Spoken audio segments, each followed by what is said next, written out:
O Brasil é a nona economia do mundo, com uma das maiores áreas agricultáveis, como uma das maiores biodiversidades, contando aí reserva de água doce, reserva de petróleo. É também um dos maiores exportadores de commodities. Por outro lado, é um país com 5,2 milhões de pessoas que passam fome, segundo dados oficiais do IBGE. É também um país onde 13 milhões de pessoas estão desempregadas, com 37 milhões na informalidade. São pessoas que, segundo o próprio IBGE, têm um rendimento mensal inferior a um salário mínimo. Cerca de 50% dos trabalhadores estão nessa condição, com 5%, inclusive, ganhando R$ 73 por mês. Imaginem só. É um dos países com 20% da juventude no ensino superior, lembrando que a gente saiu de 5% no ano de 2000. É um país com uma das maiores taxas de concentração de terra do mundo, onde 1% das propriedades controlam 45% da área agricultável, e uma das maiores concentrações de renda também, onde 5 pessoas possuem uma riqueza maior do que 50% da população brasileira. 5 bilionários, 1, 2, 3, 4, 5, com uma riqueza maior do que 100 milhões de brasileiros. Como entender isso? Como explicar?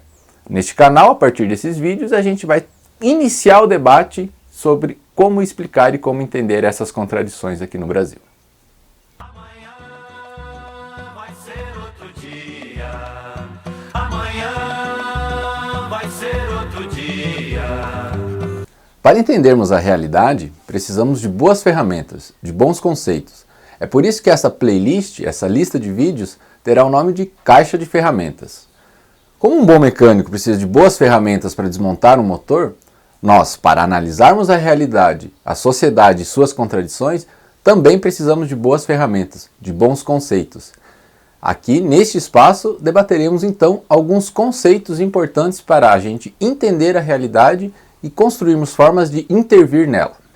Como é impossível também debatermos profundamente todos os aspectos dos conceitos num vídeo de 5 minutos, é imprescindível que você que está assistindo se atente à bibliografia que a gente vai indicar aqui embaixo na descrição para se aprofundar. Vai ter dicas de livros, dicas de filmes, dicas de autores, para aprofundar no tema e assim poder compreender melhor a ideia do conceito, o contexto em que o autor escreve. Então, voltando para aquelas nossas provocações iniciais sobre as contradições do Brasil, o primeiro elemento importante para a gente ter em mente é que não é no resultado do processo econômico que a gente tem que se ater para entender a realidade, mas é na forma como que se chega lá, na forma como que se produz, ou seja, no modo de produção da riqueza e da exploração do trabalho. Toda a sociedade ela precisa se organizar para produzir e para reproduzir a vida. E ao longo da história da humanidade, já passamos por diversas formas de organização dessa produção e da reprodução da vida. Já tivemos, por exemplo, o modo de produção escravista, onde a relação de trabalho predominante era a relação de trabalho escravo. Tivemos o modo de produção feudal, onde haviam reis e servos. Nesse contexto, em 2019, o modo de produção a qual vivemos se chama de capitalismo. Esse modo de produção capitalista, também denominado de sociedade burguesa, surge principalmente com as revoluções da Inglaterra, a Revolução Inglesa e depois a Revolução Industrial, e também com a Revolução Francesa. Essas revoluções se opuseram ao antigo regime, que era o antigo regime com os reis, e a partir dela construíram uma nova forma de organizar a vida, de organizar a produção, o trabalho e a participação na política. Este modo de produção capitalista no qual vivemos se caracteriza por ser um sistema global, atingindo quase todos os cantos do planeta. Se caracteriza também por formas distintas e complementares de especialização produtiva. O que isso quer dizer? Quer dizer que o capitalismo não é igual em todos os cantos do planeta. Possui especificidades em alguns países. Este tema, entretanto, vai ser tema do nosso próximo vídeo. Aqui vale ressaltar apenas que por não ser homogêneo significa que ele se utiliza inclusive de formas e relações de explorações de trabalho de outros modos de produção. O escravista, por exemplo. Na sociedade burguesa na qual vivemos, há inclusive trabalho escravo. Para analisarmos a realidade e entendermos esse contexto, é importante a gente ter em mente Quais são as principais características desse modo de produção e de reprodução da vida? Como se dá a produção da riqueza? Como são as relações de trabalho? Nesse vídeo de hoje a gente vai aprofundar um pouquinho sobre o que é trabalho e como se dá essa relação no processo de produção da riqueza no modo de produção capitalista. Bom, se o conceito de trabalho ajuda a gente a entender a realidade, uma pergunta importante é: o que é trabalho? Um filósofo que ajudou muito a entendermos o que é trabalho foi um alemão chamado Hegel. Ele comentou, pesquisou e escreveu dizendo que o trabalho é a mola propulsora do desenvolvimento humano. É também a partir do trabalho que o homem, ao transformar a natureza, também se transforma. Trabalho como algo positivo, de transformador da realidade e transformador de si mesmo. E o trabalho é um processo onde participa o homem enquanto humanidade, não enquanto questão de gênero. Participam os homens e as mulheres e a natureza. E é inclusive a partir do trabalho que o homem, então, transforma essa natureza, inclusive consegue superar algumas de suas resistências. É a partir do trabalho, então, que o homem consegue ir para além da natureza. Um outro elemento que Hegel nos traz é o seguinte, de que a diferença entre o ser humano e os animais está no trabalho, porque o ser humano, diferente dos animais, consegue antecipar o resultado final do trabalho em sua cabeça. Ele já existe, idealmente, antes de que o trabalho se realize. Outro filósofo, também alemão, chamado Karl Marx, concordava com Hegel sobre o papel do trabalho no desenvolvimento humano.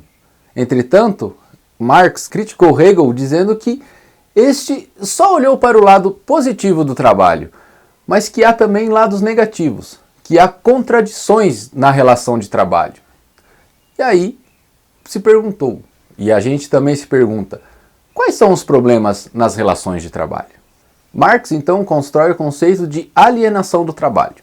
Constrói esse conceito a partir daquilo que ele chama de divisão social do trabalho, no qual, para ele, algumas poucas pessoas se apropriaram dos meios de produção para explorar o trabalho de outras pessoas. Marx então constrói o conceito de alienação do trabalho. Para ele, a alienação do trabalho se constrói a partir da divisão social do trabalho, onde poucas pessoas se apropriam das fontes de produção. Alguns homens, então, passaram a dispor dos meios para explorar o trabalho dos outros. E aí já fica uma boa provocação para a gente entender o nosso contexto. Quem são os homens que controlam os meios de produção aqui no Brasil? Quem controla a terra? Quem é que controla o minério? Quem é que controla o petróleo? Quem é que controla a biodiversidade? É o conjunto da sociedade, da população e dos trabalhadores? Ou são 5 bilionários? São poucas pessoas que controlam isso tudo. Estes homens, então, passam a impor condições de trabalho aos trabalhadores que não são livremente escolhidas por eles, que não são livremente escolhidas pelos trabalhadores. Isso produz, então, um estranhamento entre o trabalhador e o trabalho, no qual o fruto do trabalho, mesmo antes dele acontecer e se realizar, já não pertence ao trabalhador, pertence a outra pessoa. E é por isso que, ao invés de se realizar no trabalho, o ser humano e o trabalhador se aliena a ele. No lugar de se reconhecer no trabalho, no fruto do trabalho, esse trabalhador, o ser humano, se sente ameaçado por suas criações. E esse processo de alienação do trabalho se intensifica com a introdução da esteira no sistema fordista de produção. A respeito desse processo de alienação, há um filme muito famoso que se chama Tempos Modernos, de Charlie Chaplin.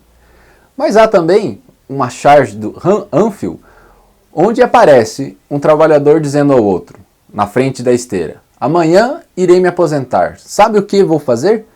A primeira coisa que vou fazer é ir até o final dessa esteira e ver o que eu produzo há mais de 30 anos. Essa apropriação dos meios de produção, das fontes de produção e a consequente exploração do trabalho é que Marx vai denominar de luta de classes. A raiz principal, a contradição principal para ele é entre a relação entre operário e indústria. Entretanto, a luta de classes também se manifesta em outros setores da sociedade. Os pequenos comerciantes e os camponeses, por exemplo, quando seu pequeno capital, o capital que possuem, não é suficiente para adotar as novas tecnologias, sucumbem diante da concorrência das grandes empresas capitalistas. Isso apresenta a luta de classes em outras formas, para além da produção, mas na circulação das mercadorias, no processo de troca.